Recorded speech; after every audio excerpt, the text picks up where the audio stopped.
Good morning, everyone. Rasanaha hana hurahate esina nahura Iwaraku and Ramanu Harika.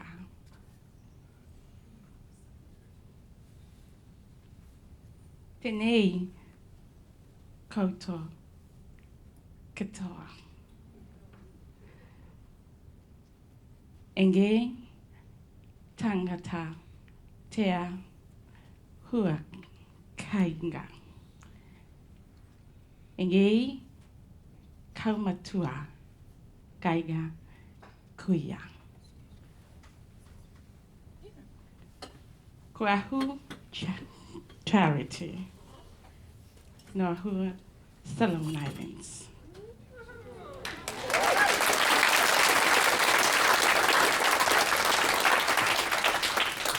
Just want to explain brief on what I have just said in my language. It was just saying thank you for bringing me up to this far. And I'm here alone representing my people from Solomon Islands and my nation. Sad to say that I'm here alone, but I will try as much as possible to talk about what I'm here for. Now, if you can see on the slide, that is what we are doing, honor conservation, and I'm from the PAD, honor conservation, representing honor conservation. And the name there, honor, was trying to explain in our language that it's our native species, our natural resources, and our children's future.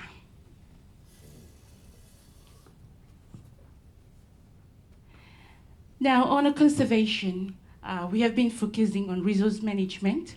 As a beginner, we just began our thing on working on conservation way back in 2019. So to me, listening to your presentation since yesterday up until now, it was like a milestone. You have come so far. But for us, honor, it was just a few years back. And coming here is a great experience to be with this big family. So we have been doing resource management just to fit in well with our context. As islanders, we depend more on our resources from the sea and from the land.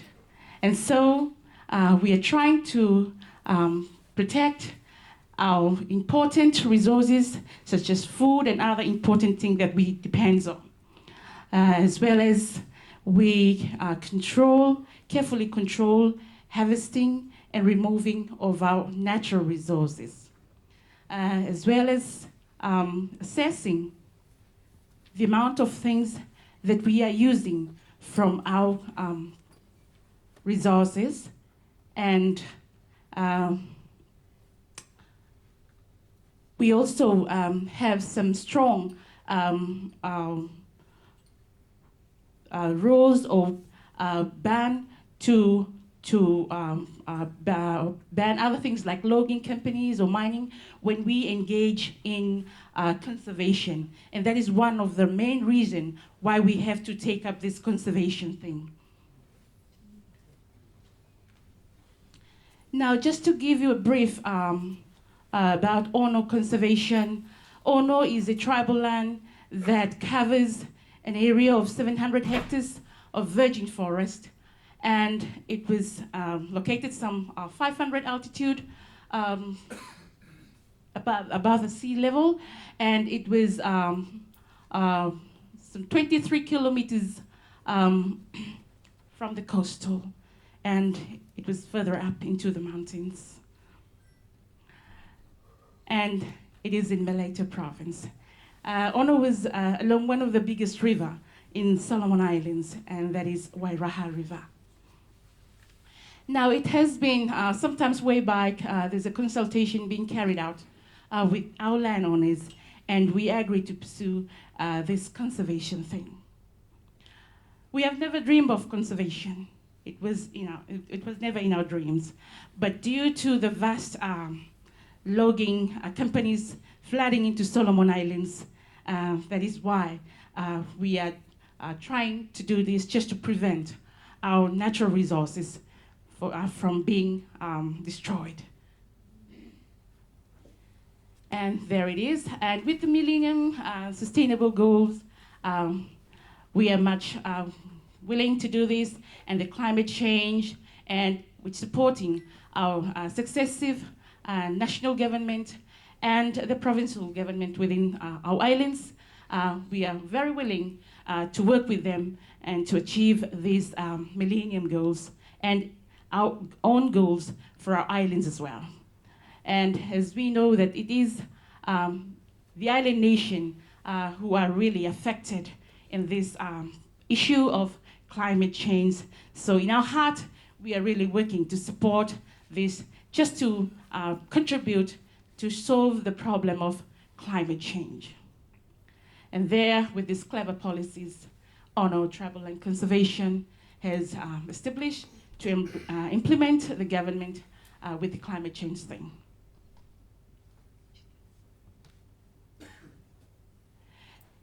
Now, there it is, Honor. There you can see, if you don't know where I come from, there it is. This is Malaita. There, and in the other map, you will see where I am from, Solomon Islands, Furap. And there we are here in New Zealand, Australia, and there it is, Solomon Islands.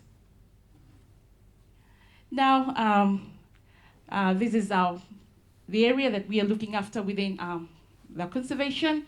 It is further up in the southern region of the island of Malaita. Okay, just a brief history again.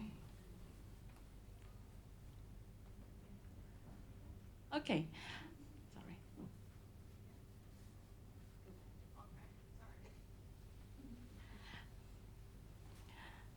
Okay, there we go. Honor conservation was brainstormed. Just a brief history on when did we start this thing. In 2017, it was further deliberate the following years, and then the formation of the organization in 2018, and then we have registered this under the Charitable Organization Act of Solomon Islands that same year. And the following its formation, the committee was elected in 2018, and it was consist of 12 members and 4 office bearers, 8 members, and it was a bit gender bias. Only 1 female member. And then after that, after the formation, the committee, we have 10 rangers, which was selected to execute the responsibility without taking any penny home, which is we are working voluntarily. In 2018, the organization affiliates with Solomon Island Rangers, but then we are still looking forward with them. We have been paying $100 per year to be affiliating with them, but still we still look forward in whatever they can do for us at the moment. Now that is our vision. It is to empower resource owners with the conservation skills and benefits from sustainable use, harvesting, managing resources to reap, and gender balance, either economical, social, environmental, and to achieve the government environmental, national policies, and the climate change in making our islands a safe place to live. That is our vision, just to promote resource development, practice, participate, benefits, and deliveries to encourage gender equality benefits in our local communities and within the landowning group.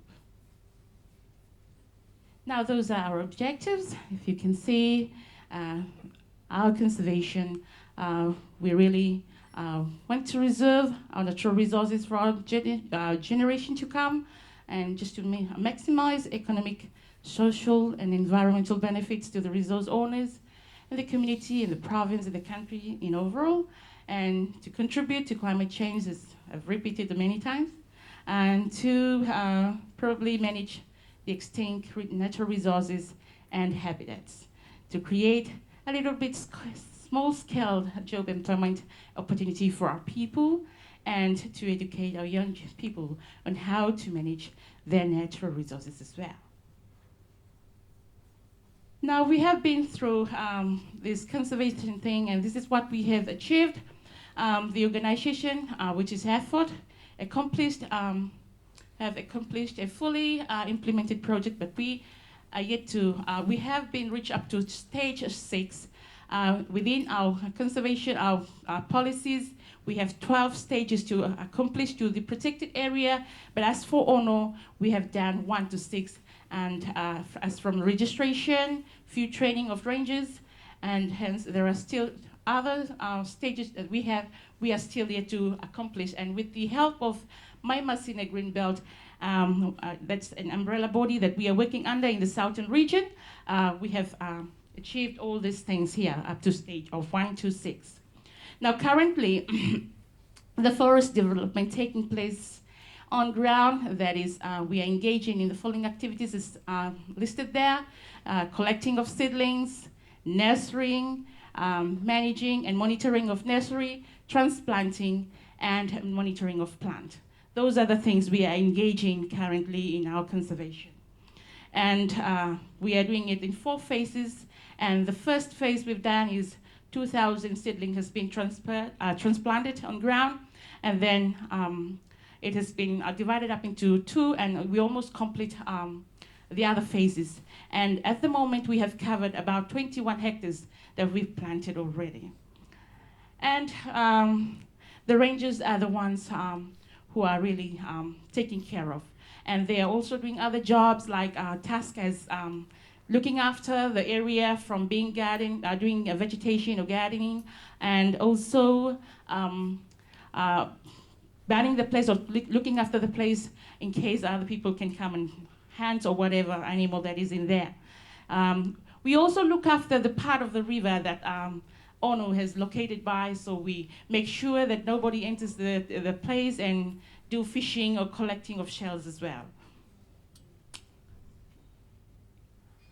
Okay, and though we have reached those stages, there are 7 more to go, and that is what we are working here, work really hard for, and it really depends on funding. You know, when we are doing this stage, it was really tough because as a beginner, there is no money in place, and we are really working hard to get funding to complete stage 7 to 12, and that is the protected area, to the protected area. These are the challenges that we have been going through as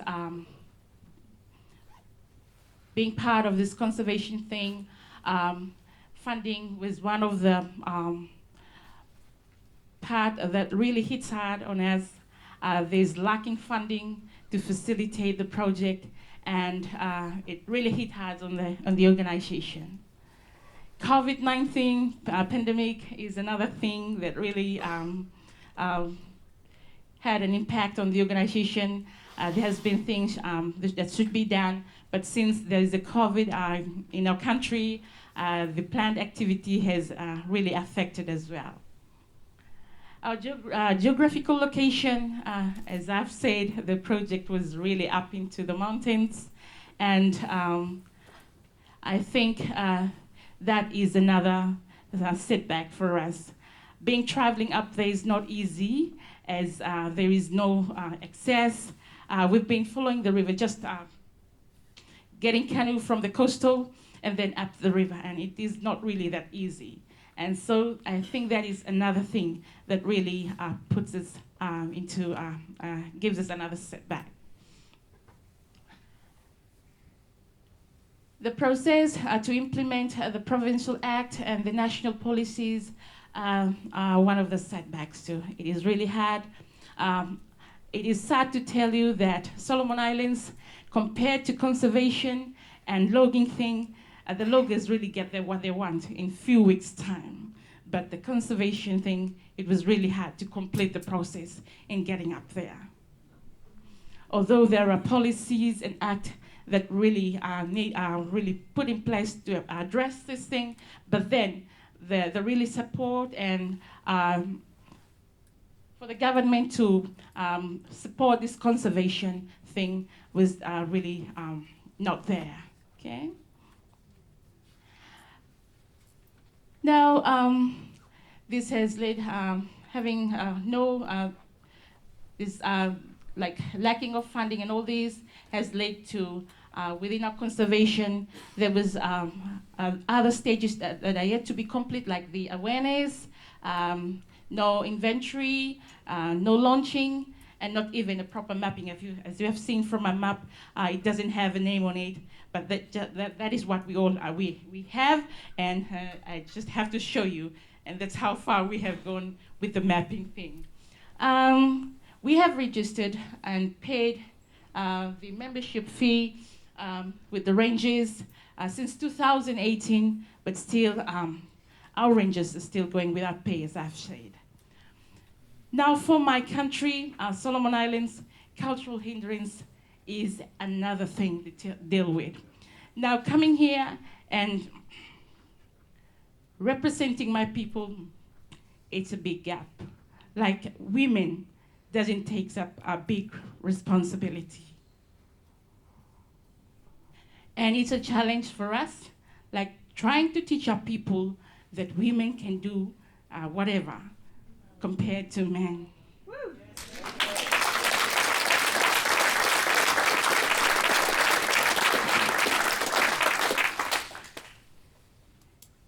And then the government is not supportive to conservation, since there are political issues there, unstable government.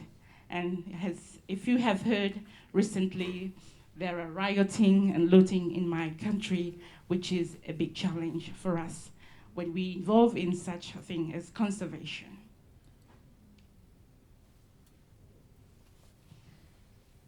Now, these are some of the benefits that really motivate my people to involve in the conservation thing. They have been dreaming of economic benefits, carbon trading, creating a little bit job, employment for them, ecotourism, sustainable use of resources, and with the help of this thing, climate change. Now, as you can see there are a few pictures of what has been going on in our conservation. There are nurseries, planting of trees, and yeah, that's what actually happening there. And there are some rangers working. And for me, Solomon Islanders, we don't have a proper uniform as you do, just like the Samoan. And there we are. The community are taking part. And the community as well, they are the rangers, yeah. And as I've said, they're working voluntarily. Now, you will see that a lot of conservation in Solomon Islands, as what I'm talking about here, it's not for us ourselves, but this is what most of our conservation has been going through. And we are really working hard to show the government the importance of what we are doing. And so far, we hope that one day the government will fully support us in this conservation thing. Now, so far, our members, we are happy with the progress, and a lot of things are forthcoming. And in overall, the Owner Conservation Group, aligned with its focus toward the local, national government, and even the Millennium Goals. And we are preparing and waiting impatiently to implement the stages to sustainability and use resources and the positive outcome. I think it's all from the Solomon Islands. If you want to ask any question, you can do so.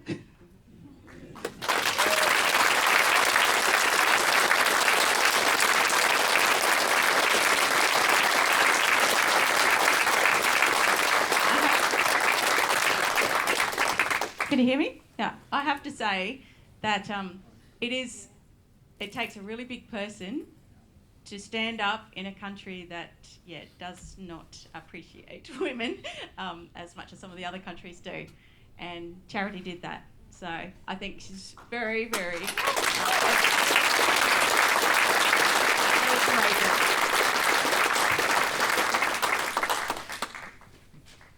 Anyone got questions?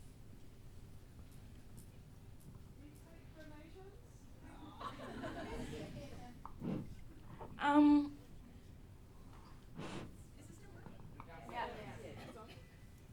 I don't know.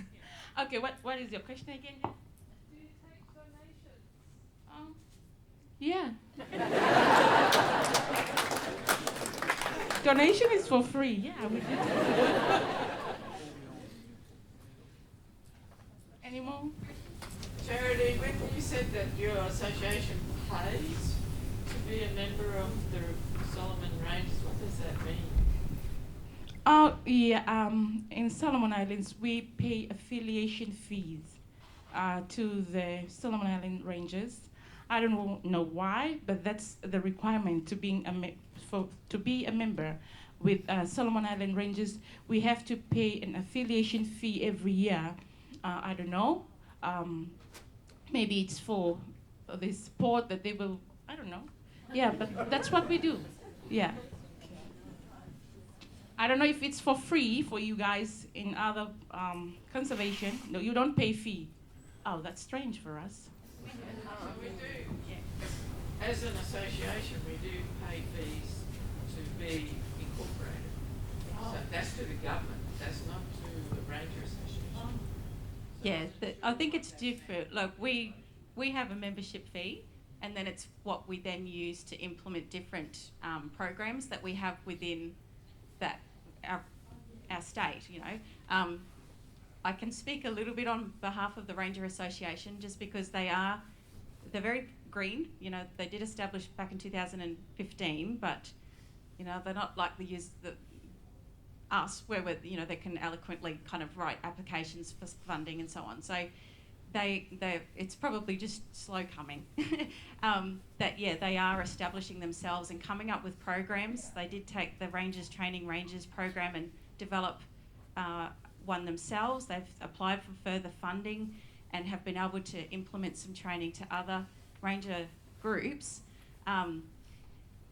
In their defence, where Charity lives is incredibly hard to get to, and unfortunately that's expensive. Travel around the Solomons is ridiculous. So I'd say that's part of the reason is just that they need more funding. We keep saying that, but more funding so that they can then roll out to more members and give the benefits for all. But I do know that they are doing stuff. It's just slow coming. I have a question. So is your ranger work voluntary or paid? Currently, they are working for free. They are not paid. Including yourself? Oh, I'm not paid as well. All Solomon Rangers there's no paid rangers in Solomon. You were lucky that you were paid. But it's like we feel ownership, like it's our resources, and we are very willing to work with it. Yeah. And that's what it comes down to, is when you see what happens after a logging company's been through, and all that runoff goes into the ocean where the little 5-year-olds go fishing for their food, then of course they're going to. Any more? Yes. I just want to say something there. Probably what Charity says is a lesson for us all. Yeah. That if we believe in something, if we belong to something, we don't expect pay.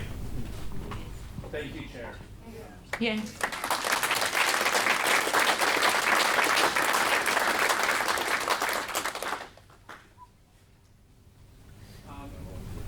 Thank you for your reporting.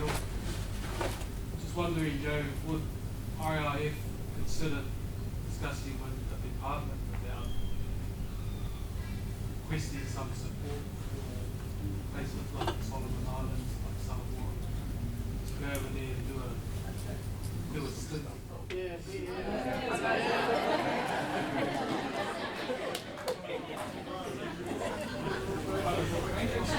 they came from IRF, you guys to our leaders to have that discussion. Yeah, definitely. So you mean DOC? Yeah. Yeah. So I guess the thing that we see is if we have a ranger association from Aotearoa or New Zealand, we can then use that to then go into bat and say, and we can use our name, we can use the IRF and say, that Rowan's would like to go into a twinning agreement with the Solomon Island Ranger Association to better develop and build capacity within the rangers there. Simple, and so we just need that capacity within your association to have that say. Yes, I guess we could go through DOC. You could do it that way as well, but yeah, the Ranger Association is just an avenue that we know. At the end of the day, it's for Oceania, Council of Oceania, so we need to go out to the islands and strengthen the whole region. Absolutely. We were previously called CARA, which was the Council of Australian Ranger Associations. It wasn't inclusive. So when the Solomon Island Ranger Association was developed, we went, no, we can't have that name. We are now CORA. And that's why we're having this forum, is to go, we are a bigger whānau. Yeah. Any other question? Harai te pātai nei kia koe te wahine. Anei tētahi paku waiata, hei tāpoha te kia koe kōrero ana mo te harakeke. Hutia te rito o te hara keke. He aha te mea nui, tēnā nui o tēnei ao. Maku e ki atu kia koe, he tangata, he tangata. That talks about the harakiri, the flag bush, and the importance to us as Māori, to bring together our family. The small shirts talk about the babies, the children that you spoke about. Then follows them, surrounds them, are our parents, our grandparents, and our tupuna, our ancestors. So for you to come and share with us the story of your people, the mamae of your people, I can only think of mine. So tēnā koe, nā no hoki, te mana wahinetanga, the importance of championing the inner woman, because we can do just what the men can do too, and more. Nō reira, tēnā koe, tēnā tātou.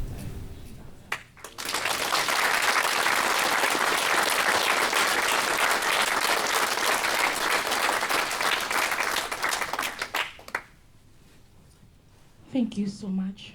I'm so emotional.